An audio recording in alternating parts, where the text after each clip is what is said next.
Today I have posted this page in our WhatsApp group. Now I am going to explain this matter. Women in the February Revolution. In 1917, in the month of February, first revolution occurred. That is called February Revolution.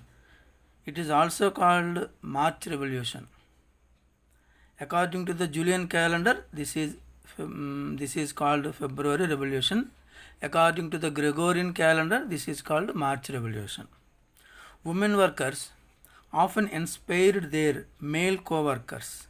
At the Low-Range Telephone Factory, Marfa Vasileva almost single-handedly called a successful strike. This factory name is Low-Range Telephone Factory. In this factory, Marfa Vasileva was working. She single-handedly called a successful strike. She went on strike. She was only person went on strike in this factory. This incident inspired her male co-workers. Lorenz telephone ఫ్యాక్టరీలో Marfa వాసిలేవా ఆమె పనిచేస్తుంది. ఆమె ఆమె strike చేసింది. సక్సెస్ఫుల్గా చేసింది. Success అయ్యింది ఆ స్ట్రైక్లో. ఈ ఇన్సిడెంట్ మేల్ కోవర్కర్స్ వాళ్ళ ఆమెతో పనిచేసే మిగతా మేల్ కోవర్కర్స్ మగవాళ్ళందరికీ ఇన్స్పైర్డ్ ప్రేరణ కలిగించిందనమాట.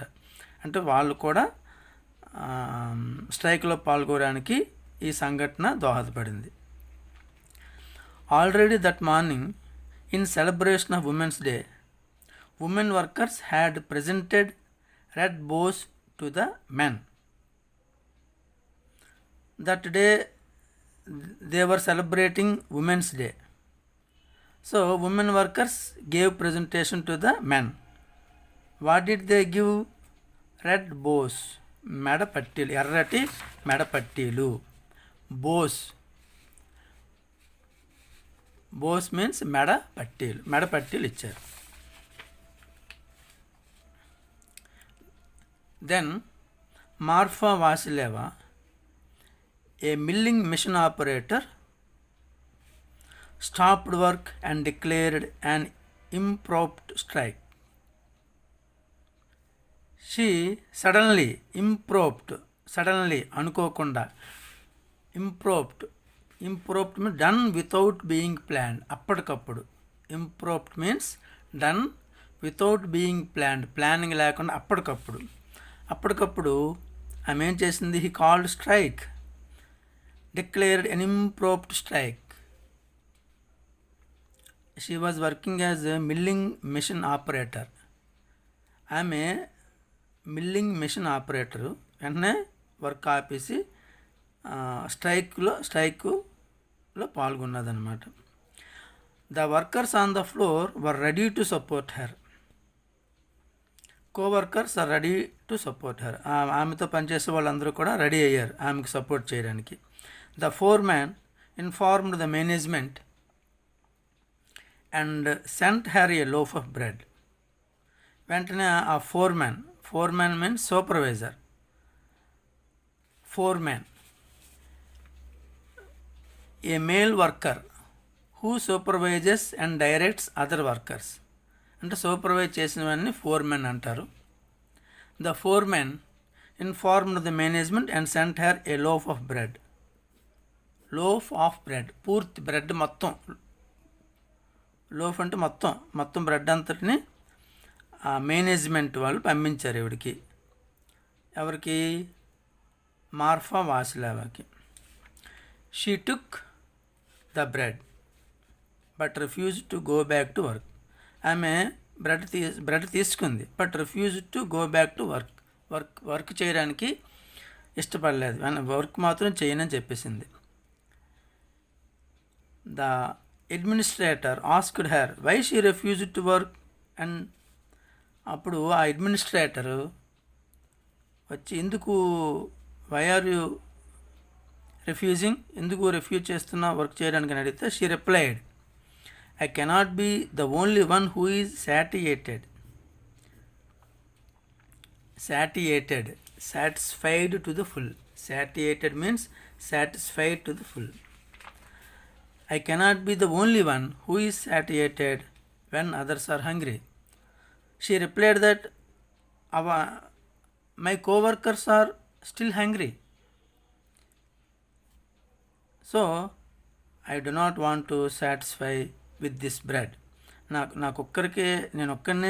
నేను ఒక్కరితోనే సాటిస్ఫై అయితే సరిపోదు. నా తోటి వర్కర్స్ అందరూ కూడా హంగ్రీ, ఆకలితో ఉన్నారు. అందుకే I refuse to go back to work. అందుకే నేను వర్క్ చేయడానికి రిఫ్యూజ్ చేస్తున్నానని షీ రిప్లైడ్.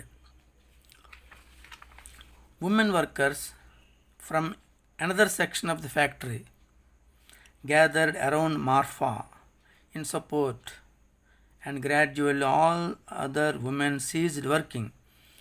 అదర్ సెక్షన్లో ఉన్న వాళ్ళందరూ కూడా గ్యాదర్ అయ్యారు. All the other women gather అయ్యారు. And all women stopped their work. Ceased means stopped their work. Soon the men downed their tools as well and the entire crowd rushed into the street. Next men కూడా downed their tools అంటే వాళ్ళు పనిచేస్తున్న instruments down కింద పడేశారు. అంటే వాళ్ళు కూడా men also stopped their work and joined ఉమెన్తో పాటు జాయిన్ అయ్యారు. ఎంటైర్ క్రౌడ్ మొత్తం గుంపు ఎంటైర్ మొత్తం వీళ్ళందరూ కూడా మెన్ ఉమెన్ అందరూ రష్డ్ ఇంటూ ద స్ట్రీట్, వీధుల్లోకి దూసుకుపోయారు. This incident was happened in Lorenz telephone factory by women. In this way women inspired men in revolution. Women played a key role in the February revolution.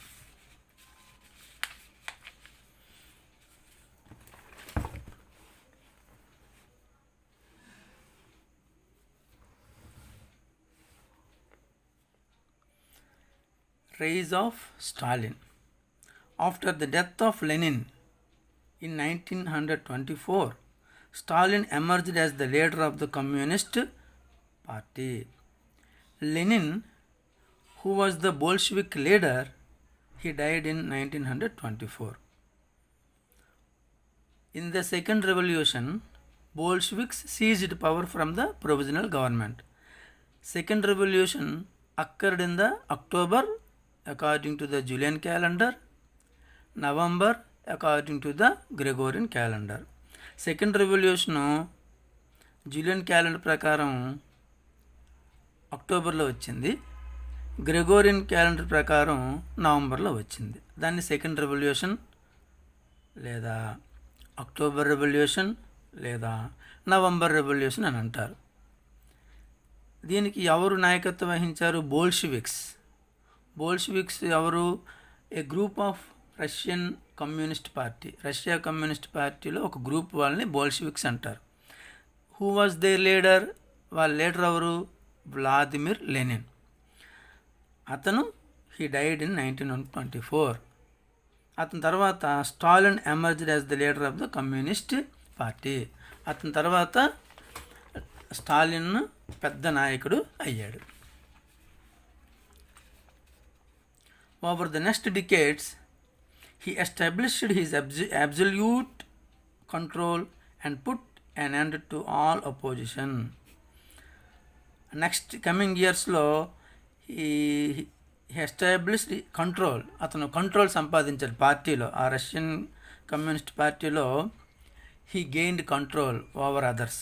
అందరి మీద control సంపాదించాడు. put an end to all opposition. అతన్ని వ్యతిరేకించే వాళ్ళందరినీ, అతన్ని ఎదిరించేవారు ఎవరు లేకుండా అంతం చేసి, అంటే అతని మీద ఉన్న వ్యతిరేకతని అంతం చేశాడు. అంటే అతన్ని ఎవరు వ్యతిరేకించకుండా చూశాడు. ఆ విధంగా he gained control. Absolute, complete, పూర్తి కంట్రోల్ సంపాదించాడు పార్టీలో. ఎవరు? Stalin emerged as great leader in the Russian communist party. and he gained absolute control over the party. ఆ పార్టీలో అబ్జల్యూట్ కంట్రోల్, పూర్తి అధికారం సంపాదించాడు. He used his undisputed power to build the economy of USSR. Undisputed power, unquestioned power, తిరుగులేని అధికారం ఉంది కాబట్టి అతడు ఆ అధికారాన్ని దేనికి ఉపయోగించాడు? Build the economy of USSR, Russia తాలూకా ఎకానమీ, ఆర్థిక వ్యవస్థని తిరిగి నిర్మించడానికి అతడు తన అబ్జల్యూట్ అన్డిస్ప్యూటెడ్ పవర్ని, తిరుగులేని అధికారాన్ని ఉపయోగించాడు. USSR began a program of planned economic development with its 5-year plans in 1928. This is very very important. In the examinations it may be asked as 1 mark or 1 mark question. When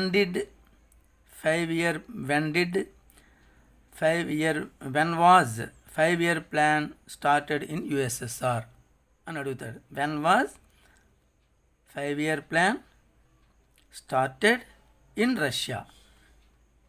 In 1928. Sometimes it may be asked, expand USSR. Expand USSR. USSR అని విస్తరింపము అని అడగచ్చు ఒక్కొక్కసారి. Union, you means union of Soviet socialist republic. Union of Soviet socialist republic.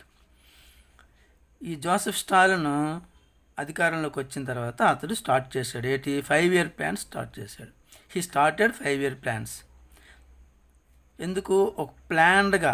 ఒక ప్లాన్డ్గా ఎకనామిక్గా develop చేద్దామని. For planning, he planned for economic development.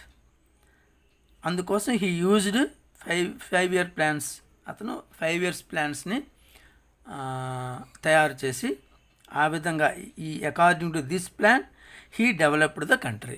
అతను దేశాన్ని అభివృద్ధి చేశాడు. This pursued a twin policy of rapid industrialisation and collectivisation of agriculture. Pursued means followed, అనుసరించారు. ఏంట policy? Twin policy. Twin అంటే 2. ఈ ట్విన్ పాలసీలో 2 ఉన్నాయి. ఏంటి? ఒకటవది ర్యాపిడ్ ఇండస్ట్రియలైజేషన్, అనదర్ మరొకటి ఏంటి? Collectivisation of agriculture. Who followed twin policy? Stalin followed twin policy. What was the twin policy of Stalin? Stalin యొక్క ట్విన్ పాలసీ ఏంటి? First one rapid industrialisation. Rapid, quick, చాలా త్వరగా industries establish చేయాలి. అది దీని తాలూకా మొదటి policy.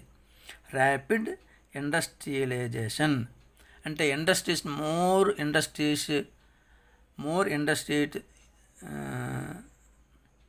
Should be set up in a quick manner. చాలా వేగంగా ఇండస్ట్రీస్ని పెట్టాలి. ఇది దీని తాలూకా ఫస్ట్ పాలసీ. సెకండ్ పాలసీ ఏంటి? Collectivisation of agriculture. Collectivisation, all agriculture land అంతా కలెక్ట్ చేసి పూల్లో ఉంచి అందరూ కలిపి కలెక్టివ్గా అగ్రికల్చర్ చేయడం. కలెక్టివ్గా అంటే ఉమ్మడిగా, ఇండివిజువల్గా కాదు, కలెక్టివ్గా చేయాలి. అంటే అందరూ ఆ ఒక ఊరు ఉందనుకోండి, ఒక విలేజ్ ఉందనుకోండి, ఆ విలేజ్కి చుట్టుపక్కల ఉన్న ల్యాండ్స్ అన్నీ గతంలో ఎవరికి వాళ్ళు ఫార్మింగ్ చేసుకునేవారు. ఎవరి ల్యాండ్ వారిది వాళ్ళు ఫార్మింగ్ చేసుకునేవారు. ఇప్పుడు ఏం చేశారు? ఆల్ ల్యాండ్ పూల్డ్, అంతా ఆ ల్యాండ్ అంతా కలిపేసి ఆల్ ఫార్మర్స్ టుగెదర్ వర్క్డ్, అందరూ కలిపి వర్క్ చేసుకున్నారు. All farmers distributed the products among them, వాళ్ళందరూ ఆ ప్రొడక్ట్స్ని పంచుకున్నారు. దాన్ని ఏమంటారు? కలెక్టివైజేషన్ అంటారు. కలెక్టివైజేషన్ అంటే ఏంటి? ల్యాండ్ అంతటిని కలిపి అందరూ కలిపి వ్యవసాయం చేయడం, సింపుల్గా చెప్పాలంటే. all the people together farmed. All the peasants or all the people in the village together worked and together worked in the farming and the produce is distributed among them. That is the collectivization. USSR under the leadership of Joseph Stalin, his complete name is Joseph Stalin, tried to end small peasant production by forcing all small and large farmers to surrender their lands and join collective farms. Joseph Stalin ఏం చేశాడంటే అంతం ముగింపు పలకాలు అనుకున్నాడు. దేనికి? Small pheasant production. చిన్న small land ఉన్న వాళ్ళందరూ small pageants వాళ్ళు ప్రొడక్షన్ చేస్తున్నారు కదా, దాన్ని ముగించేసి బై ఫోర్సింగ్ బలవంతంగా ఎందుకంటే some peasants refuse to collectivization. కొంతమంది పెజెంట్స్ ఈ పాలసీని వ్యతిరేకించారు. కలెక్టివైజేషన్ అనే దాన్ని some peasants, mainly large peasants, they have large amount of land, వాళ్ళు వ్యతిరేకించారు. అంచేత ఇతను ఫోర్స్ చేశాడు బలవంతంగా అందరినీ, all peasants should hand over the land to the collective farms. వాళ్ళని ఏమంటే కలెక్టివ్ ఫార్మ్స్ అంటారు. అందరూ తప్పకుండా సరెండర్ చేసేయాలి, గివ్ అప్ ఇచ్చేయాలి, సరెండర్ వాళ్ళ ల్యాండ్ని ఇచ్చేసి జాయిన్ అవ్వాలి. ఇందులో కలెక్టివ్ ఫార్మ్స్లో జాయిన్ అవ్వాలి. దీన్నే కలెక్టివైజేషన్ ఆఫ్ అగ్రికల్చర్ అంటారు. These farms pooled in all the land, మొత్తం ల్యాండ్ అంతటిని పూల్డ్ కలిపేశారు. In the village along with the tools, instruments కూడా వాళ్ళ దగ్గర ట్రాక్టర్స్ ఉంటే ట్రాక్టర్స్, ఏముంటాయి ఆ టూల్స్ కూడా కలిపేశారు. అండ్ మెషిన్స్, వాళ్ళ దగ్గర మెషిన్స్ ఉంటే మెషిన్స్, యానిమల్స్ అన్నిటినీ కలిపేశారు. దీన్ని ఏమంటారు? కలెక్టివైజేషన్ ఆఫ్ అగ్రికల్చర్. అంటే ఇక్కడ ఇండివిజువల్ ఫార్మింగ్ మరి లేదు, ఎవరి మట్టుగా ఓన్గా వాళ్ళు అగ్రికల్చర్ చేయడానికి మరి లేదు. ఈ సిస్టంలో, ఈ కలెక్టివైజేషన్ ఆఫ్ అగ్రికల్చర్లో all people should hand over their land, their tools, machines, animals, etc. to the collective farms, and all people together should work in these farms. Farmers work together, అందరూ కలిసి పనిచేస్తారు. అండ్ ద ప్రొడ్యూస్ అంటే product, వాళ్ళు ఏదైతే పండిందో అది was divided among the members of the farms. ఆ collective ఫార్మ్స్లో ఎవరెవరైతే మెంబర్లు ఉన్నారో వాళ్ళందరూ డివైడ్ చేసుకున్నారు, ఆ ప్రొడ్యూస్ని పంచుకున్నారు.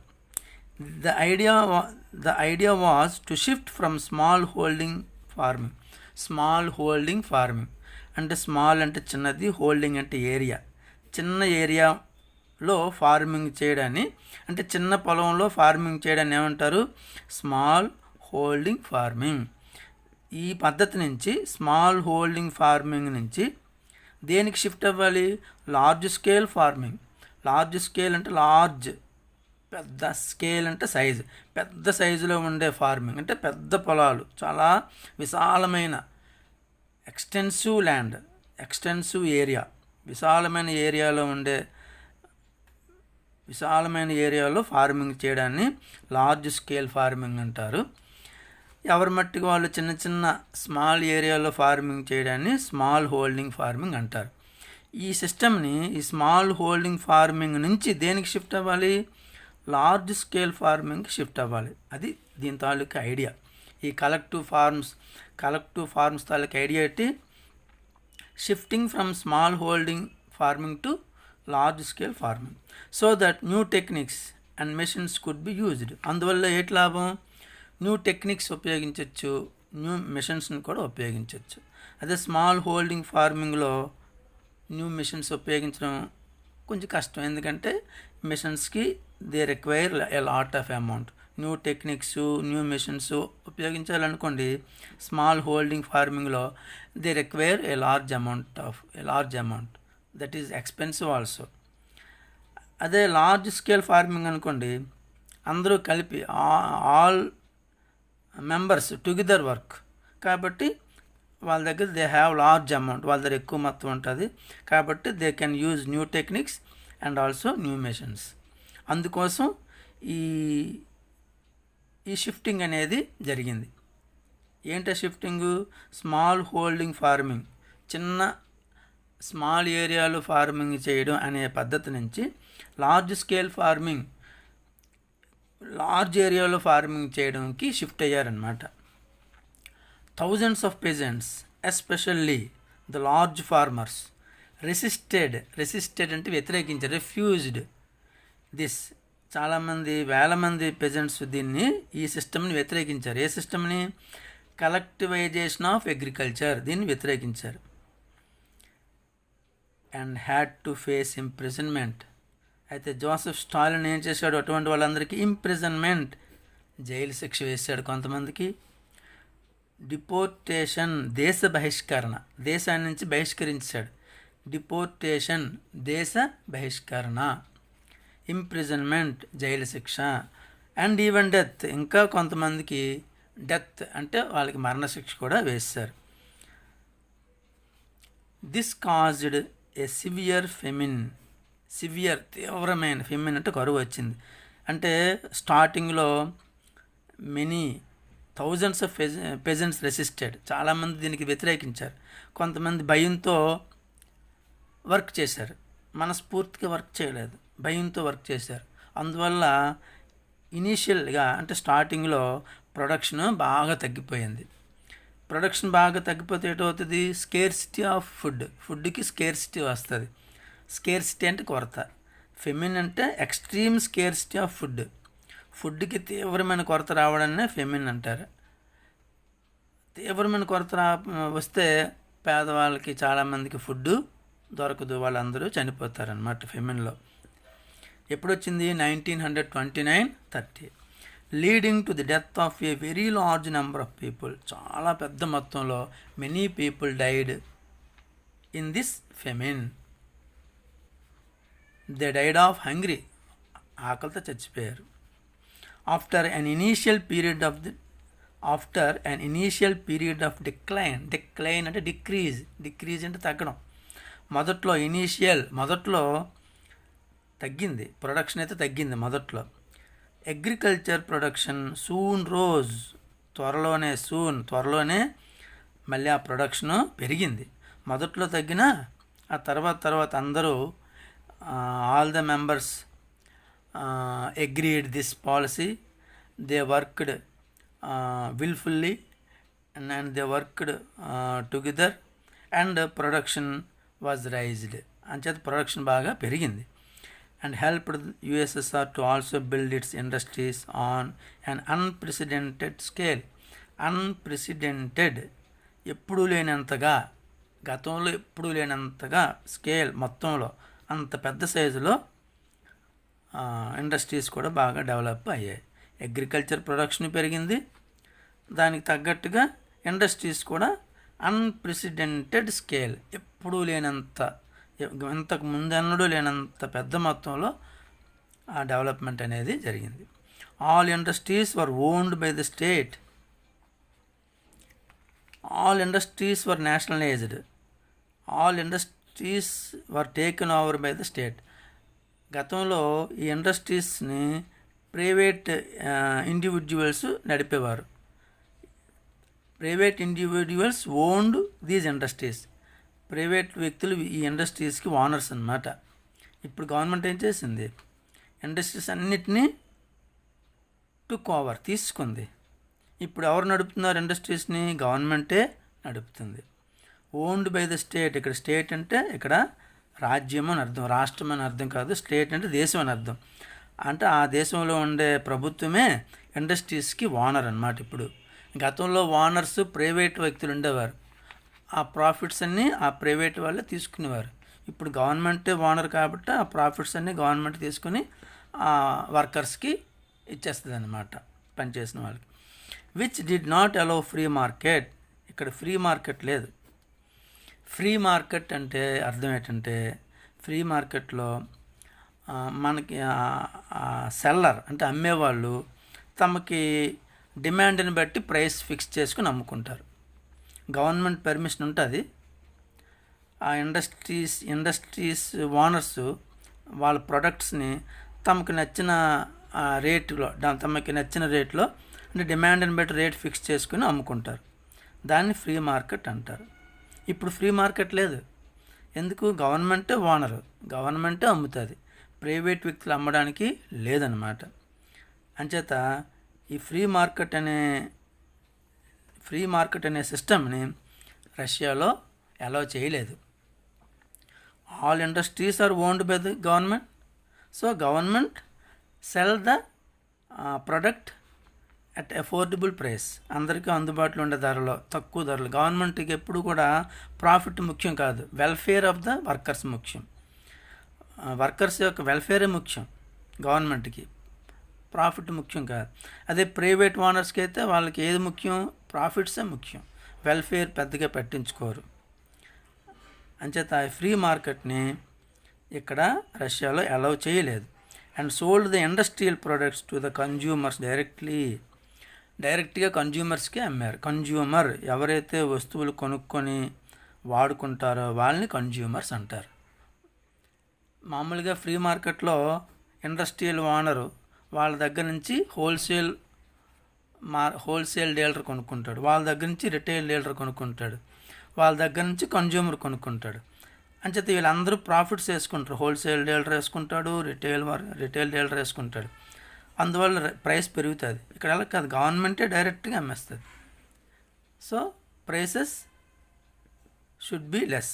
ప్రైసెస్ తక్కువగా ఉంటే prices are affordable to the consumers, అందుబాటులో ఉంటాయి ధరలు. This picture here he was Lenin. He was addressing workers. Addressing అంటే ప్రసంగించడం. ఎవరిని ఉద్దేశించి? చుట్టూరు వర్కర్స్ ఉన్నారు, వాళ్ళని ఉద్దేశించి ఇతను అడ్రస్ చేస్తున్నాడు, వాళ్ళని ప్రసంగిస్తున్నాడు. I posted 10 questions. Who called strike in low range telephone factory? ఎవరు స్ట్రైక్లు కాల్ చేశారు అంటే ఎవరు స్ట్రైక్లో పాల్గొన్నారు? మార్ఫా వాసిలేవా. ఇక్కడ మీరేం లేదు, హూ తీసేసి మార్సా వాసిలేవా అని పెట్టేస్తే సరిపోద్ది. ఆ విధంగా ఓన్గా ఆన్సర్ రాయాలి. Marfa Vasilyeva called strike in low range telephone factory. Simple. Who emerged as the leader of communist party after the death of Lenin. Lenin తర్వాత ఎవరు ఎదిగారు? లీడర్గా ఎవరు ఎదిగారు? Joseph Stalin. JOSEPH, Joseph Stalin. మీరు ఏం చేస్తారంటే ఇక్కడ హూ తీసి జోసెఫ్ స్టాలిన్ అని రాస్తే సరిపోద్ది. అందుకని టెక్స్ట్ బుక్లో ఉన్న లైన్స్ యాజ్ ఇట్ ఈస్గా రాయకూడదు, క్వశ్చన్కి తగ్గట్టుగా రాయాలి. Expand USSR, union of Soviet socialist republic. When was 5-year plan started in Russia? 1928. దీనికి ఆన్సర్ ఎలా రాయాలి? ఇక్కడ నుంచి 5-year ప్లాన్ వాజ్ ఇక్కడ పెడతారు. 5-year plan was started in Russia in 1928. What was the twin policy followed by Stalin for economic development in Russia? Twin పాలసీలు ఇక్కడ two policies అవి. ఏంటంటే ర్యాపిడ్ ఇండస్ట్రియలైజేషన్, కలెక్టివైజేషన్ ఆఫ్ అగ్రికల్చర్. ఈ రెండు రాయాలి. అప్పుడు answer ఏంటవుతుంది? The twin policy followed by Stalin for economic development in Russia is 1. Rapid industrialization and collectivization of farming, collectivization of agriculture and రాస్తే సరిపోతుంది. What is కలెక్టివైజేషన్? కలెక్టివైజేషన్ అంటే ఏంటి? అప్పుడు ఏం చేస్తారు? కలెక్టివైజేషన్ అంటే ఇక్కడ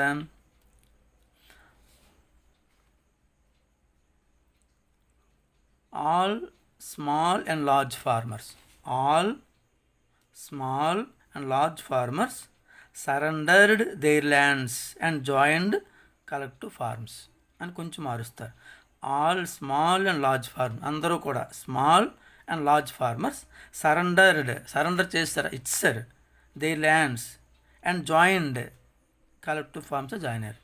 and together farmed, all together farmed, అందరూ కలిసి వ్యవసాయం చేశారు. This system is కలెక్టివైజేషన్.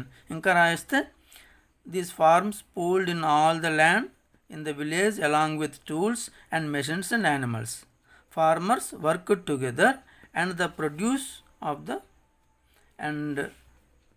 produce was divided among the members of the farmers. 2 marks కి ఇస్తే ఇంత డీటెయిల్గా రాస్తారు, 1 మార్క్ అయితే తక్కువ రాస్తారు. అంటే ఎక్కడి నుంచి రాయాలి, ఇది ఆల్ స్మాల్ అని ఉంది కదా, అక్కడి నుంచి all small and large farmers ఇక్కడ మార్చాలి, కొంచెం ఈ సెంటెన్స్ తగ్గట్టుగా మార్చాలి. సరెండర్డ్ టు తీసేయాలి, surrendered they lands and joined పెట్టాలి కలెక్టివ్ ఫార్మ్స్. మిగతా అంతా సేమ్ రాసేస్తారు. This system is known as collectivisation అంటారు. Why was there a severe famine in 1929-13 Russia? ఎందుకు ఫెమిన్ వచ్చింది అంటే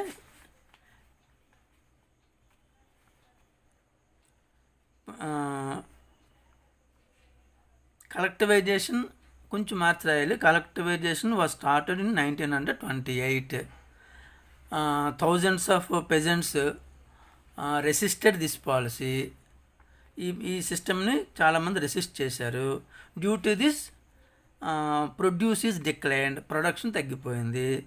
so shortage of food happened, scarcity of food happened, ఫుడ్కి కొరత ఏర్పడింది. So many people died of hungry. So severe famine occurred in 1929-13 రాస్తారు. అలా ఓన్ వర్డ్స్లో రాయాలి.